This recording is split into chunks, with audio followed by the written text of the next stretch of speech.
You ever have one of those moments where you're convinced you're just imagining things, but your gut tells you otherwise? That's exactly where I was the night he watched me sleep. And no, it wasn't a random creep or some weirdo. I mean, this guy was supposed to be my friend's brother. Nothing more. Except, well, everything about that night turned out to be a lot more complicated. So let me back up a bit and set the scene. I'm 26, living in a tiny studio apartment in the city, working a pretty unremarkable job during the day, and trying to keep my social life afloat on the weekends. My best friend Jake has this older brother Liam, who I'd met a few times at family gatherings and parties, but never really talked to beyond the usual, hey, what's up stuff. Liam's this tall, easygoing kind of guy, definitely the kind who turns heads, but also the kind who seems way too chill to be interesting. At least, that's what I thought. Last weekend, Jake invited me over to their place to hang out. Jake's been swamped with work and stress lately, so it was just me and Liam chilling in the living room, drinking some beers, talking about dumb stuff. I wasn't expecting much. Honestly, I thought I'd be bored out of my mind. But Liam had this way of making things feel casual and comfortable, like we'd known each other for years instead of just awkward acquaintances. We ended up talking about everything. Music, movies, that weird obsession he has with vintage comics. I learned he's not just Jake's older brother. He's also this surprisingly thoughtful guy who's been through some rough patches, but hides it behind jokes and smiles. I found myself laughing more than I had in weeks, and yeah, maybe I was paying a little more attention to his eyes than I should have. Fast forward a few hours, and Jake's out on a last-minute work emergency, leaving me and Liam alone. I wasn't planning on crashing at their place. Usually I'd just take the bus home, but Liam insisted I stay, said it was late and it was safer. I wasn't about to argue with that, especially since I was still buzzing from the weirdly good vibe between us. He showed me the guest room, which was surprisingly neat, and had some cool band posters on the walls. I settled in, planning to catch a few hours of sleep before heading out early. But here's where things start getting weird. I woke up in the middle of the night to this feeling, like someone was watching me. It was subtle, but enough to make my skin crawl. I blinked open my eyes and swore I could see a shadow in the doorway. I froze, heart pounding. It was Liam, just standing there, quietly staring at me like I was some kind of open book. I don't know what was more unsettling, the fact that he was watching me sleep or that I didn't immediately freak out and kick him out. Instead, I just lay there trying to figure out if my mind was playing tricks. He didn't say a word, just stood there, watching. That's when I realized this wasn't some creepy accident. There was something else going on, something I wasn't prepared for. And honestly, I had no idea where things were headed next. I lay there, muscles stiff, watching him watch me, trying to make sense of what the hell was happening. Liam didn't blink or shift, just stood in the doorway like he was frozen in place. The room was dark, except for the faint glow of streetlights filtering through the curtains. I wanted to say something, anything, but my throat felt dry, and my brain was stuck in overdrive. Finally, after what felt like forever, Liam broke the silence. His voice was low, almost hesitant. "Sorry, didn't mean to wake you." "Yeah, you did," I said, trying to keep it light even though my heart was pounding. I sat up, rubbing my eyes. "What are you doing just standing there?" He shuffled his feet a little, like he wasn't sure if he should stay or leave. "I couldn't sleep. Thought I'd check on you. You've been through a lot lately." That caught me off guard. I mean, sure, I've had my share of messes, but I hadn't told Liam any of that. Not really. Maybe Jake had mentioned something in passing, but nothing that would make his brother feel the need to stand watch over me in the middle of the night. "Thanks, I guess," I said, still trying to process it. "But you don't have to stand there like a statue." He chuckled softly, the kind of laugh that sounds like it's trying to hide something. Took a step into the room, closing the door behind him. Yeah, it's a little creepy when I say it out loud. I couldn't help but smile a bit. "A little?" "Okay, a lot." He sat down on the edge of the bed, the mattress dipping under his weight. "Look, I didn't mean to freak you out. I don't know. I guess I'm not used to seeing you like this. Vulnerable. Vulnerable." That word hung there between us, thick and unexpected. Because the truth was, I wasn't used to being vulnerable around anyone, especially not Liam, who was supposed to be my friend's older brother, the untouchable, easygoing one. I shifted on the bed, trying to find a comfortable position. I'm not exactly the strong, silent type either. He grinned, a slow, genuine smile that made my chest tighten. No, you're more like the sarcastic, can't stop talking type. Hey, I'm just keeping the conversation alive, I teased. Liam leaned back against the headboard, arms crossed. So, what's really going on? Jake's been worried about you. Said you've been shutting everyone out. I hesitated. Part of me wanted to shrug it off, say everything was fine. But sitting there, with Liam watching me in this quiet, open way, I found myself wanting to be honest. Or at least try. Work's been rough, I admitted. And, well, life in general. I guess I've been feeling kind of lost. Like I'm stuck in this loop of bad days and no real way out. He nodded, like he understood more than I was saying. Been there, more times than I care to count. For a moment, the room felt less heavy, like the space between us shrank.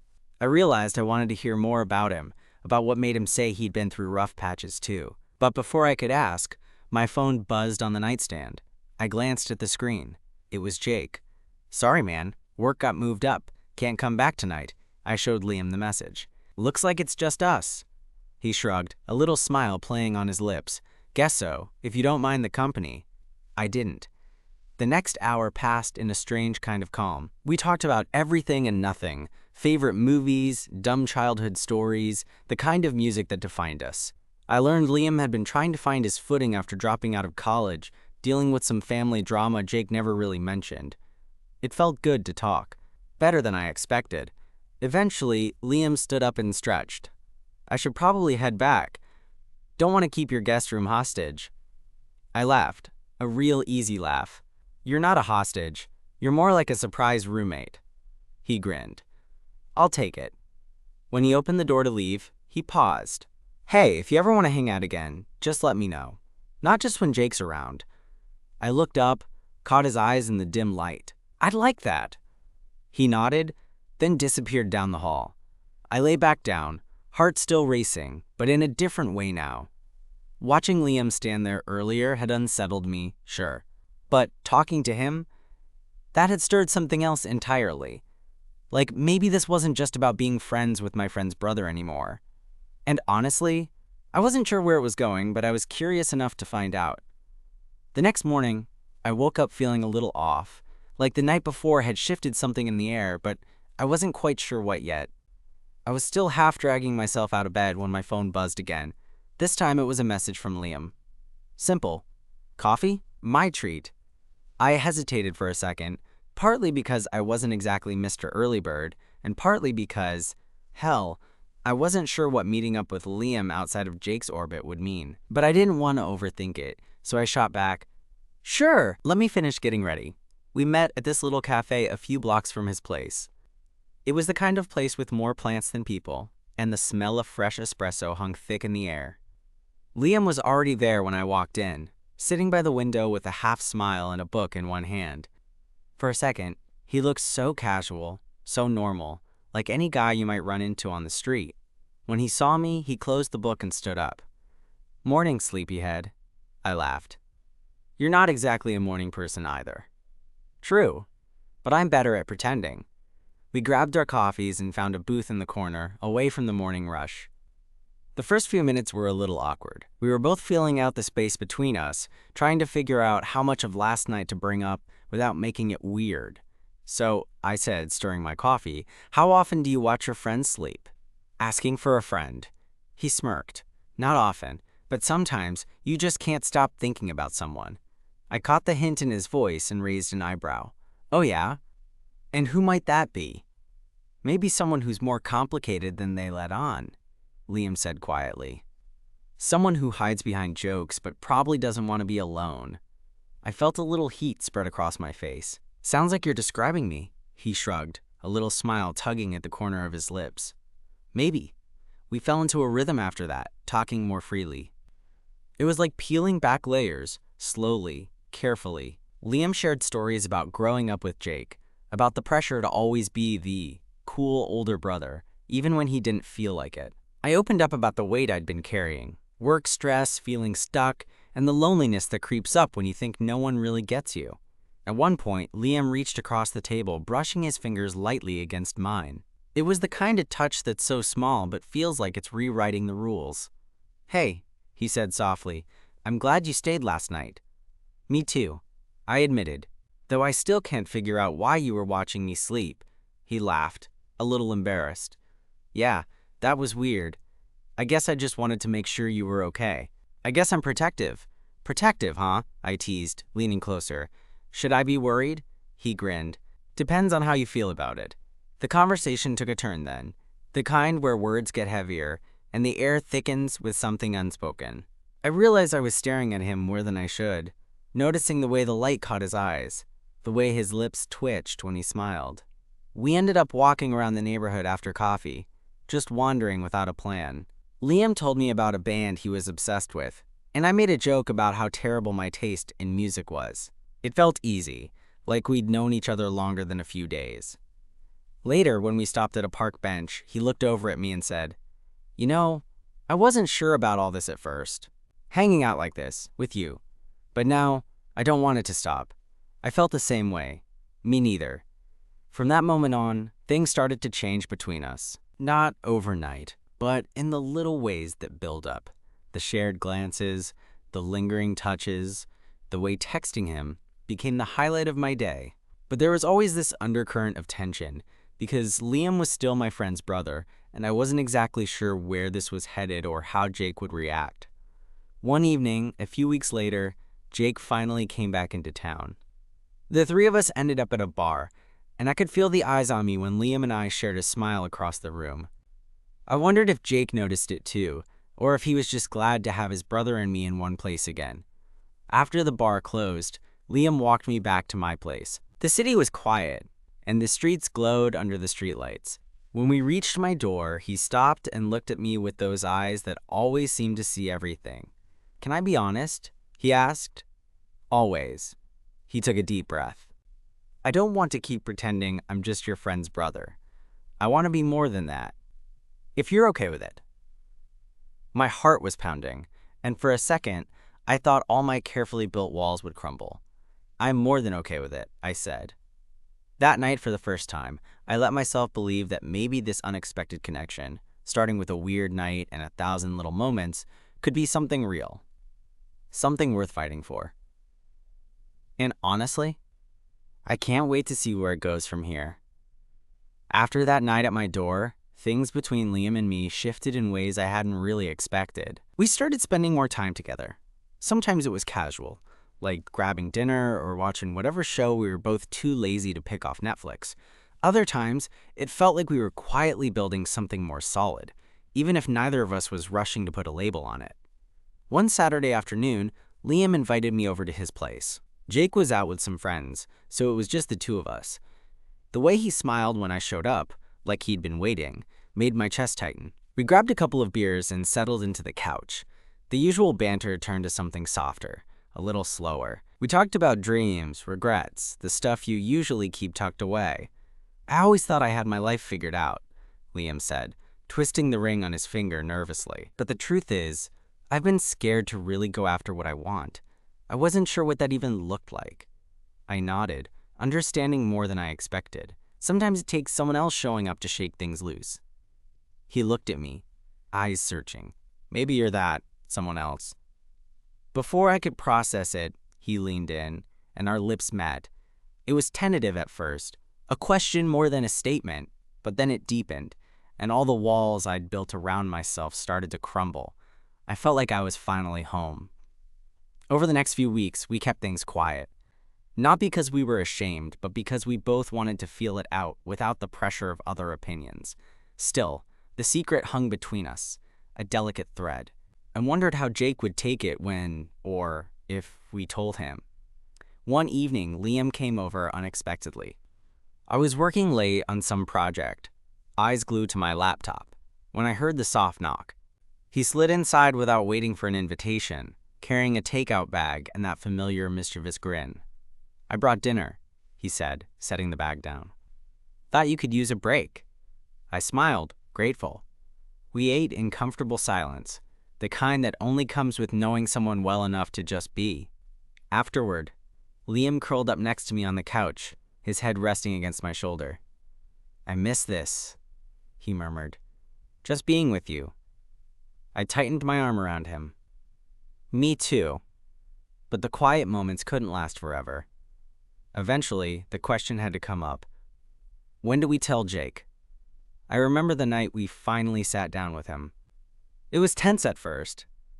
Jake's face was unreadable, his eyes flicking between us like he was trying to piece something together. Then, slowly, a smile spread across his face.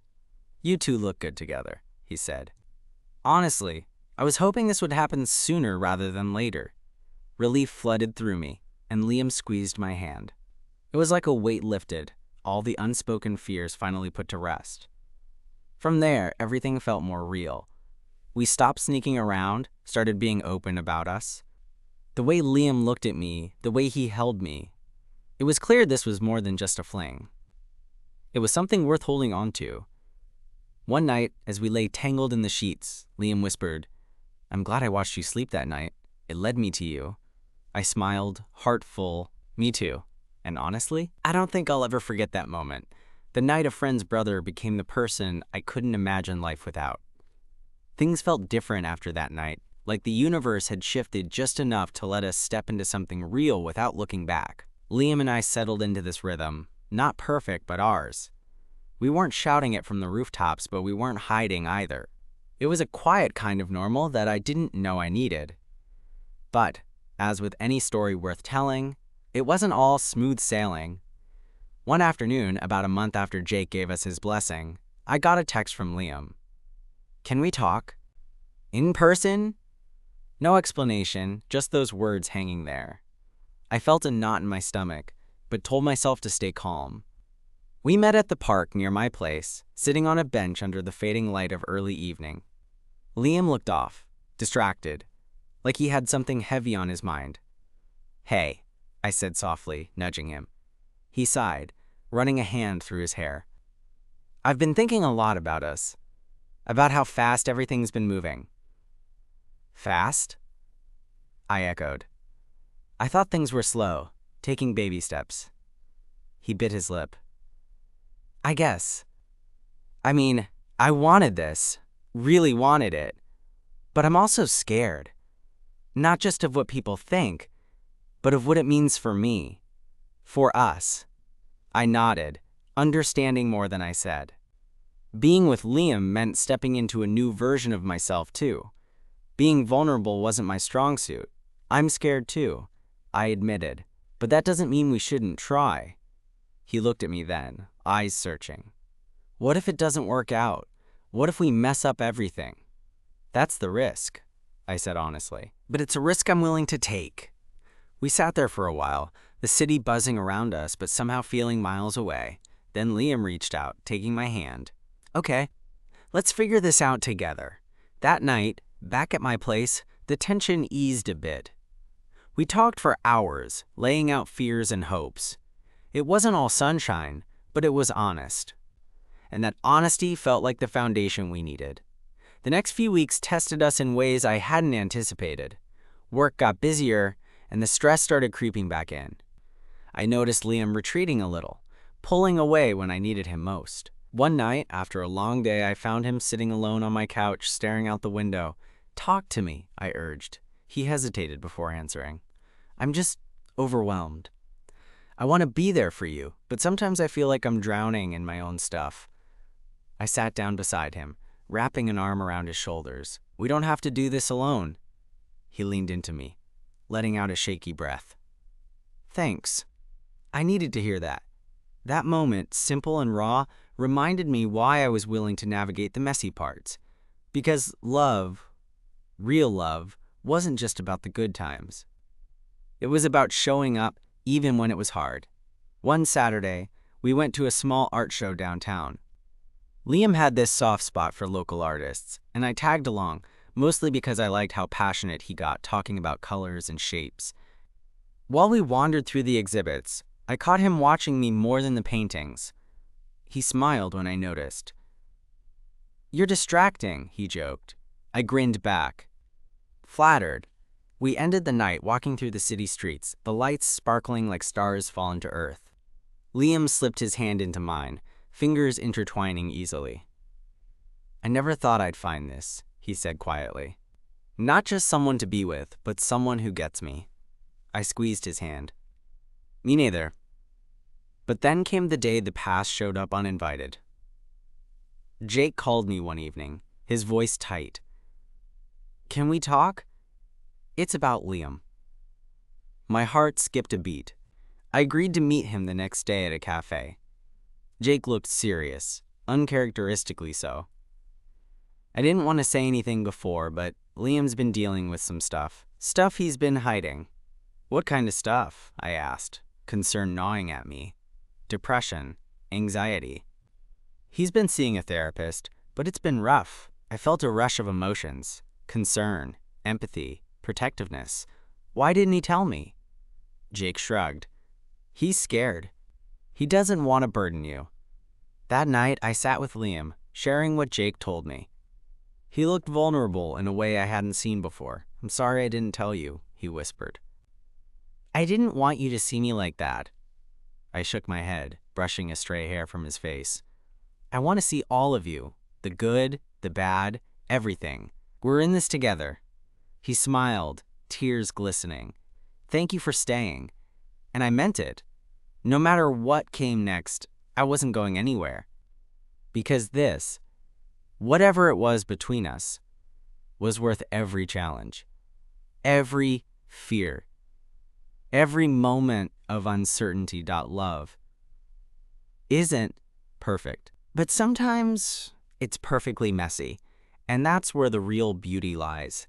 In the weeks after that conversation, things between Liam and me settled into a rhythm that felt both familiar and new. We were learning how to navigate his mental health struggles together, which wasn't always easy. Some days he was upbeat and full of that easy charm I'd fallen for. Other days, the weight of his anxiety would hit him like a wave, dragging him under. One night, I found myself pacing my tiny apartment, waiting for Liam to get home. He'd called earlier, voice shaky and distant, saying he just needed some time alone. But after a few hours, I started to worry. When the door finally opened, he looked exhausted, like the world had taken everything from him and left him hollow. His usual confident stride was slowed, and he dropped his bag by the door without a word. I didn't want to push, but I also couldn't just watch him shut down without trying to help. "Hey," I said softly, moving closer. "You okay?" He shrugged, avoiding my eyes. "Not really." Without thinking, I pulled him into a tight hug. He stiffened at first, but then relaxed, burying his face in my shoulder. "I'm here," I whispered. "Whatever you need." He stayed like that for a long time, and when he finally pulled back, there were tears in his eyes. "I hate feeling like this," he admitted. "Like I'm broken." I shook my head. "You're not broken, Liam. You're human. And I love you. All of you." He blinked, as if that was something new to hear. Then he smiled, faint but real. That night, we talked for hours. I listened as he shared thoughts he'd never voiced before, fears and doubts tangled with hope and longing. It was messy and raw, but it brought us closer. Some days were harder than others. There were moments when Liam shut me out, pulling back when I wanted to hold on tighter. I had to learn patience, to give him space without feeling rejected. One afternoon, I surprised him with tickets to a comedy show. I knew laughter was one of the few things that could break through the gray cloud that sometimes settled over him. As the comedian worked the crowd, Liam's laughter filled the room, bright and genuine. Watching him like that, I realized how lucky I was to see all sides of him, to be trusted with his vulnerabilities. After the show, we grabbed late-night tacos from a food truck, sitting on a bench under the city lights. Liam reached over, threading his fingers through mine. "Thanks for sticking around," he said quietly. I squeezed his hand. "Always."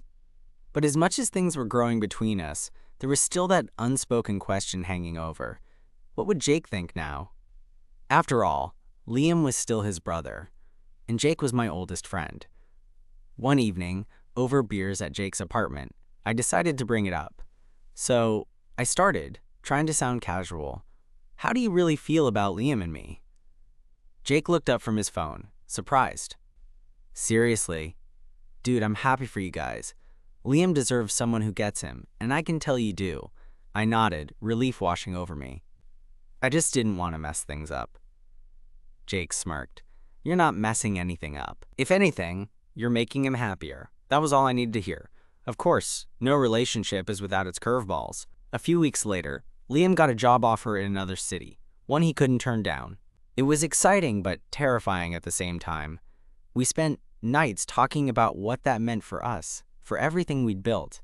Would it be the end? Or just another chapter? On his last night before moving, we sat on my couch, the room thick with unspoken fears. I don't want this to be goodbye, I said. He took my face in his hands, eyes bright. It's not. We'll make this work. I promise. We kissed then, slow and full of everything we were feeling. Hope, fear, love. The day he left was hard. Watching him walk away, suitcase in hand, left an ache I didn't know how to fill. But we kept talking, visiting when we could, and sharing our lives across the miles. And through it all, I realized something important. Love isn't about perfect timing or easy paths. It's about holding on, even when the future is uncertain. So yeah, he was supposed to be just my friend's brother. But he became so much more. He became the person I wanted to wake up next to, the one I'd wait for, the one I loved. And honestly, I think that night he watched me sleep was just the beginning of something I never saw coming, but I'm so grateful to have found. Months passed with long-distance texts, late-night video calls, and occasional weekend visits. It wasn't always easy. There were missed calls, frustrating schedules, and moments when the distance felt like a wall between us. But every time we talked or saw each other, it reminded me why it was worth it. One chilly evening, Liam showed up at my apartment, suitcase and all, with that same quiet smile I'd come to love. I couldn't wait any longer, he said simply. I didn't hesitate. We fell into each other's arms like no time had passed, and in that moment, the miles between us finally felt meaningless. We spent the next days unpacking not just boxes, but all the hopes and fears we'd stored away. There was no grand gesture or sweeping declaration, just two people choosing each other, day after day. A few weeks later, Jake stopped by for dinner. The three of us sat around my cramped kitchen table, laughing over shared memories and future plans. When Liam caught my eye across the table, I saw a quiet happiness there, something steady and real. Later, when Jake left, Liam squeezed my hand. "Thank you for being patient with me," he said softly. I smiled, leaning into him. "Thank you for letting me in." Looking back, I never expected that awkward meeting with my friend's brother would lead to this. But love has a funny way of sneaking up when you least expect it. In unexpected glances, late-night talks, and yes, even in watching someone sleep. It's messy, imperfect, and sometimes scary, but it's also the most honest and beautiful thing I've ever known. And as I sit here now, with Liam beside me, I can't help but feel grateful. For the nights that shook me, the conversations that healed me, and the quiet moments that made me feel seen. Because sometimes, the person you're supposed to just know turns out to be the person you're meant to hold on to.